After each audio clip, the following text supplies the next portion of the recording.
দেখুন বন্ধুরা, আজকে আমি কড়াইশুঁটি নিয়ে চলে এসেছি। কড়াইশুঁটির কচুরি করব। একেবারে নরম কড়াইশুঁটিগুলো।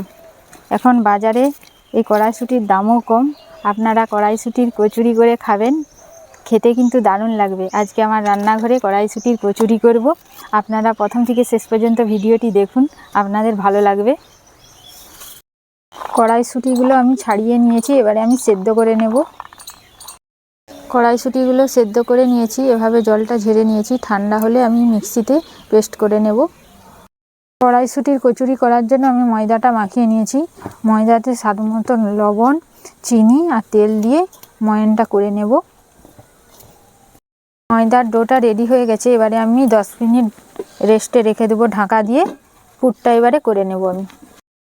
এই দেখুন, পুরটা আমার রেডি করে নিয়েছি। এবারে ময়দার ডোটা একটু দলে লেচি কেটে কচুরিগুলো বেলে নেব।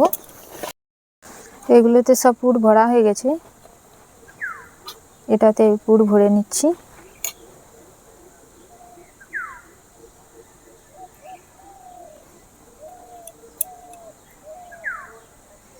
এভাবে মুড়ে দেব,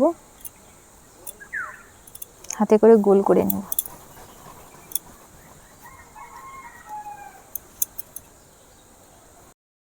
যে পাশে মুখটা জুড়েছিলাম সে পাশটা নিচের দিকে রাখবো, তাহলে কিন্তু খুলবে না।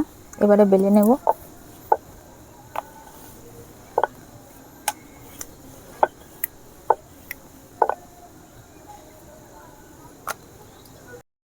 তেল গরম হয়ে গেছে, এবার আমি ভেজে নেব।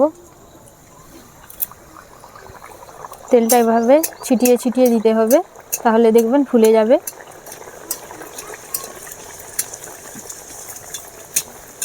দেখছেন কত বড় হয়ে ফুলে গেছে, কচুরিগুলো কত বড় বড় হয়েছে। কড়াইশুঁটির কচুরি সব ভাজা হয়ে গেছে, দেখুন কত বড় কচুরিগুলো করেছি।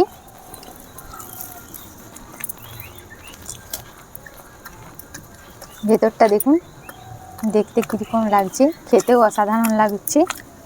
আর বাচ্চারা তো খেতে বসে গিয়েছে। আজকের মতো ভিডিওটি এখানেই শেষ করছি। নমস্কার।